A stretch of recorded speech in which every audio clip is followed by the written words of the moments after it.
Hello, എല്ലാ കൂട്ടുകാർക്കും നമസ്കാരം. പത്തരമാറ്റ സീരിയലിൻ്റെ ഇനി വരാനിരിക്കുന്ന ഒരു ഗംഭീരമായിട്ടുള്ള വിശേഷത്തിലേക്ക് എല്ലാവർക്കും സ്വാഗതം. അങ്ങനെ നമ്മുടെ നയന പിന്നെയും ഒരു ഡിസൈൻ അങ്ങ് വരയ്ക്കുകയാണ്. ആ ഡിസൈൻ ആണെങ്കിലോ അതങ്ങ് കയറി അങ്ങ് കത്തുകയാണ്. ശരിക്കും പറഞ്ഞാൽ നയന വരയ്ക്കുന്ന ഓരോ ഡിസൈനും നമ്മുടെ അനന്തപുരി തറവാട്ടിലുള്ളവർക്ക് അത് അത്ര കണ്ട് പ്രിയപ്പെട്ടതായി മാറുന്നത് അവളുടെ ആ ഒരു ഡിസൈനും അവളുടെ ആ ഒരു കഴിവുകളും ഒക്കെ കൊണ്ട് തന്നെയാണ്. അതുകൊണ്ട് തന്നെ ആദർശ് ഈ ഒരു ഡിസൈൻ കാണുന്ന സമയത്ത് അവന് വളരെയധികം സന്തോഷമായി. ആ സന്തോഷത്തിനാണെങ്കിലോ ആദർശ് അനന്തപുരി തറവാട്ടിലേക്ക് അവൾ വരച്ച ഡിസൈനുമായിട്ട് എത്തുകയാണ്. അനാമികയും അതുപോലെ തന്നെ നമ്മുടെ ജലജയും പിന്നീട് ജാനകിയും ഒക്കെ ഈ ആദർശിൻ്റെ കയ്യിൽ എന്ത് പേപ്പറാണ് ഇരിക്കുന്നതെന്നൊക്കെ നോക്കി ആകാംക്ഷയോട് കൂടി നിൽക്കുന്ന ആ ഒരു സമയത്ത് നമ്മുടെ ആദർശ് ആദ്യമേ കൊണ്ടുപോയി മുത്തശ്ശൻ്റെ കയ്യിലേക്ക് ആ ഒരു ഡിസൈൻ കൊടുക്കുകയാണ്. മുത്തശ്ശ, ഇതൊന്ന് നോക്കിക്കേ, എങ്ങനെയുണ്ടെന്ന് മുത്തശ്ശനൊന്ന് പറഞ്ഞേ. മുത്തശ്ശൻ പറഞ്ഞു കഴിഞ്ഞാൽ പിന്നെ അപ്പീലില്ലല്ലോ. എന്തായാലും മുത്തശ്ശൻ ഈ ഡിസൈൻ ഇഷ്ടപ്പെടുമെന്നും പറഞ്ഞ് വളരെ സ്നേഹത്തോടു കൂടി മുത്തശ്ശൻ്റെ കയ്യിലേക്ക് ആദർശ് ആ ഡിസൈൻ കൊടുക്കുകയാണ്.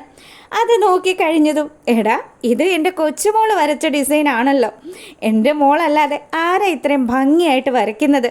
ദേ, നിനക്ക് ഇത്രയും പഠിപ്പും വിവരമൊക്കെ ഉണ്ടെങ്കിലും നീ പോലും ഇന്ന് വരെ ഇങ്ങനെയുള്ള കാര്യങ്ങളൊന്നും അത്ര പെർഫെക്റ്റായിട്ട് ചെയ്തിട്ടില്ല. എൻ്റെ മോളുണ്ടല്ലോ, ഈശ്വരൻ അനുഗ്രഹിച്ചു വിട്ടിരിക്കുകയാണെന്നൊക്കെ പറഞ്ഞ് നമ്മുടെ നയനയുടെ അടുത്തേക്ക് വന്നിട്ട് മുത്തശ്ശൻ അവളെ അഭിനന്ദിക്കുകയാണ്. ഇതൊക്കെ കണ്ട് ചങ്ക് തകർന്ന് നിൽക്കുകയാണ് അനാമിക. നയനെ എങ്ങനെയെങ്കിലും പുറത്താക്കണമെന്നൊക്കെ വിചാരിച്ച് ആ ദേവയാനിക്ക് ഉള്ള ഏഷണിയൊക്കെ കൂട്ടിക്കൊടുത്തിട്ട് ഇപ്പം ഒന്നും തന്നെ നടക്കാത്ത രീതിയിൽ അവരെല്ലാവരും മുത്തശ്ശൻ ഇങ്ങനെ നയനയെ പൊക്കി പറയുന്നതും കേട്ട് വിഷമത്തിൽ നിൽക്കുമ്പോഴത്തേക്കിനും മുത്തശ്ശൻ നയനയോട് പറഞ്ഞു, മോളുടെ ഈ കഴിവുകൾ മുഴുവനും മോൾ പുറത്തെടുക്കേണ്ടുന്ന സമയമായി. ആദർശേ, നീ ഇപ്പോൾ ഇവളെ ഓഫീസിൽ കൊണ്ടുപോകുന്നത് പോലെ തന്നെ ഇനിയും നമ്മുടെ വിദേശത്ത് ഉള്ള ആ ഒരു ബിസിനസ്സിലേക്ക് കൂടി മോളെ ഉൾപ്പെടുത്തണം. അവിടെയും കൊണ്ടുപോയിട്ട് ഒരുപാട് കാര്യങ്ങൾ മോൾക്ക് അവിടെയും ചെയ്തു തീർക്കാനുണ്ടാവും. അങ്ങനെയൊക്കെ മുത്തശ്ശൻ പറയുമ്പം ആദർശ് പറഞ്ഞു, അതെ മുത്തശ്ശ, ഞാനത് ആലോചിക്കാതിരുന്നില്ല. ഞാൻ എന്തായാലും ഇനി വിദേശത്തേക്ക് പോകുന്ന സമയത്ത് എന്നോടൊപ്പം എൻ്റെ നയനെ ഉണ്ടാകുമെന്ന് പറയുക. ഇത് കേട്ട പാതി കേൾക്കാത്ത പാതി ഒയ്യോ എല്ലാവരുടെയും കിളി പോയതുപോലെ നിൽക്കുക. നമ്മുടെ ജലജയും അതുപോലെ തന്നെ അനാമികയും ഒക്കെ മുഖത്തോട് മുഖം നോക്കി ഇതെന്താ ഈ നടക്കുന്നത്?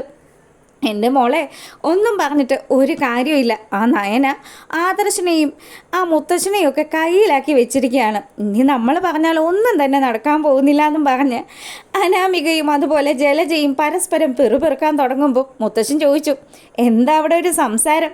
അത് മുത്തശ്ശ, ഒന്നുമില്ല, ഞങ്ങൾ ആ ഡിസൈൻ കണ്ടായിരുന്നു, അതിനെക്കുറിച്ച് നല്ല അഭിപ്രായം പറഞ്ഞതാണെന്ന് അനാമിക പുളു തട്ടിവിടുകയാണ്.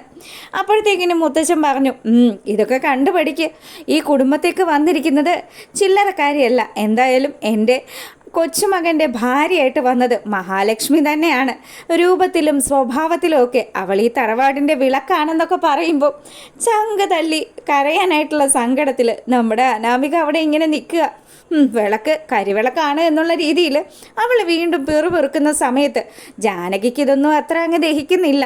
തൻ്റെ മരുമകളെക്കാട്ടിലും കൂടുതൽ അംഗീകാരവും വിലയൊക്കെ നയനക്ക് കിട്ടുന്ന സമയത്ത് ജാനകിക്ക് ഇച്ചിരി അസൂയൊക്കെ ഉണ്ടെന്നേ. അങ്ങനെ ജാനകി നമ്മുടെ ദേവയാനിയുടെ അടുത്തേക്ക് ചെല്ലുക. ഏട്ടത്തി അറിഞ്ഞോ? ദേ, ഏട്ടത്തിയുടെ മരുമോള് ഒരു ഡിസൈൻ വരച്ചിട്ട് ഭയങ്കര ഹിറ്റായെന്നൊക്കെ പറഞ്ഞ് ആദർശ് ഇവിടെ കൊണ്ടുവന്നു. ഇതൊക്കെ പറയുന്ന സമയത്ത് നമ്മുടെ ദേവയാനിക്ക് നയനയോട് ചെറിയ സോഫ്റ്റ് കോർണറൊക്കെ ഉണ്ടായി തുടങ്ങിയ സമയമാണ്. അപ്കമിങ് ആണല്ലോ. അതുകൊണ്ട് തന്നെ നമ്മുടെ നയനയോട് വളരെയധികം സ്നേഹമൊക്കെ തോന്നിയത് കൊണ്ട് തന്നെ ദേവയാനി അതിനെന്താ, അത് നല്ല കാര്യമല്ലേ, അവൾക്ക് അത്യാവശ്യം കഴിവൊക്കെ ഉണ്ട്. ഏട്ടത്തി ഇങ്ങനെയൊന്നും പറഞ്ഞിരുന്നില്ലല്ലോ, ഏട്ടത്തി എപ്പോഴാണ് കളം മാറ്റി ചവിട്ടിയതെന്ന് ജലജയും അതുപോലെ തന്നെ ജാനകിയും ചോദിക്കുകയാണ്. ഞാൻ കളമൊന്നും മാറ്റി ചവിട്ടിയിട്ടില്ലെന്നേ, ഞാനുള്ള കാര്യമാണ് പറഞ്ഞത്. നയൻ അത്യാവശ്യം നല്ല രീതിയിൽ വരയ്ക്കുന്ന കാര്യം ഈ വീട്ടിലെല്ലാവർക്കും അറിയാമല്ലോ, ഞാനത് മാത്രമേ ഉദ്ദേശിച്ചുള്ളൂ എന്നും പറഞ്ഞ് ദേവയാനി നൈസായിട്ട് അവിടെ നിന്ന് മുങ്ങാൻ തുടങ്ങുകയാണ്. ഏട്ടത്തി വേറൊരു കാര്യം കൂടി കേൾക്കണം.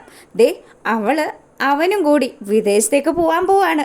അച്ഛൻ പറഞ്ഞു വിദേശത്തുള്ള എല്ലാ ബിസിനസ്സുകളും ഇനി നയനെ കൂടി ഉൾപ്പെടുത്തണമെന്ന്. എന്തൊക്കെയാണ് ഏട്ടത്തി കേൾക്കുന്നത്? ഇങ്ങനെയാണെങ്കിൽ നമ്മൾ വിചാരിച്ച പോലെയൊന്നും ആ നവ്യയും നയനയൊന്നും ഈ വീട്ടിൽ നിന്ന് പോകാനുള്ള സാധ്യതയൊന്നുമില്ല.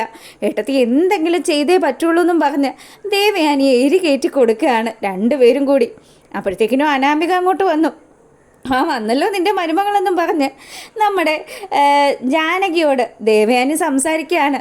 ആ ഏട്ടത്തി എന്ത് ചെയ്യാനാ, എൻ്റെ മരുമോൾക്ക് ചെറിയ പാകപ്പിഴകളൊക്കെ സംഭവിച്ചു പോയി. ഏട്ടത്തിയോട് അവൾ പറഞ്ഞതല്ലേ, അതായത് ആ സ്വർണ്ണം അടിച്ചു മാറ്റിയ കഥയാണ് ഇവരിവിടെ സംസാരിക്കുന്നത്.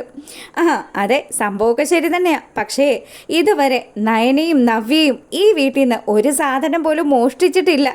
ഞാൻ പലതുമൊക്കെ അവരെക്കുറിച്ച് പറഞ്ഞിട്ടുണ്ടാകും, എന്നാലും നേരിൽ നിന്ന് ഇതുപോലെ കള്ളത്തരം ചെയ്യുന്ന ഒരു പെണ്ണ് ഈ തറവാട്ടിലേക്ക് ഇതിനു മുന്നേ വന്നിട്ടില്ല എന്നുള്ള കാര്യം കൂടി ദേവയാനി പറയുമ്പോൾ ജാനകിയുടെയും അനാമിക മോളുടെയും ഒക്കെ അടപ്പ് തെറിച്ച് നിൽക്കുകയാണ്. ജലജയാണെങ്കിലോ ഇനിയിപ്പോൾ പോയത് പോട്ടെ ചേച്ചി, ഇനി അതൊന്നും പറഞ്ഞിട്ട് ഒരു കാര്യമില്ലല്ലോ. നമുക്കിവിടെ ചിന്തിക്കാനുള്ളത് നയന വിദേശത്തേക്ക് പോകുന്ന കാര്യം, അതെങ്ങനെയും തടയണം. പക്ഷേ നമ്മുടെ ദേവയാനിയുടെ മനസ്സൊക്കെ മാറിയിട്ട് ദേവയാനിയാണെങ്കിൽ നയനയും ആദർശം ഒന്നിക്കുന്നതിനോട് അനുകൂലമായി നിൽക്കുന്നതൊക്കെ കാണിച്ചുകൊണ്ടാണ് ആ ഒരു വിശേഷം അവസാനിക്കുന്നത്. എന്തായാലും നമ്മുടെ നയനയ്ക്ക് കല്യാണിക്ക് കിട്ടിയ ആ ഒരു ആദരവ് പോലെ തന്നെ നയനയ്ക്കും വിദേശത്ത് ഒരുപാട് ആദരവും കാര്യങ്ങളും ഒക്കെ കിട്ടുന്നത് നമ്മുടെ തമിഴിൽ കാണിക്കുന്നുണ്ട്. അപ്പം ഇത്തരത്തിലുള്ള ഒരു സൂപ്പർ ഹിറ്റ് വിശേഷമാണ് ഇനി വരാനിരിക്കുന്നത്. നിങ്ങൾ ആരെങ്കിലും ആദ്യമായിട്ടാണ് നമ്മുടെ ഈ ഒരു ചാനൽ കാണുന്നതെങ്കിൽ ഇഷ്ടപ്പെട്ടിട്ടുണ്ടെങ്കിൽ ജസ്റ്റ് ഒന്ന് ലൈക്ക് ചെയ്തിട്ട് ഒന്ന് സബ്സ്ക്രൈബ് ചെയ്തേക്കണേ. അപ്പം എല്ലാ കൂട്ടുകാർക്കും നല്ലൊരു രാത്രിയൊക്കെ ആശംസിച്ചുകൊണ്ട് നയനയുടെയും ആദർശിൻ്റെയും ഇനി വരാനിരിക്കുന്ന മറ്റൊരു പുത്തൻ എപ്പിസോഡുമായിട്ട് എത്തുന്നത് വരെ ഓക്കെ, എല്ലാവർക്കും ബൈ, ഗുഡ് നൈറ്റ്.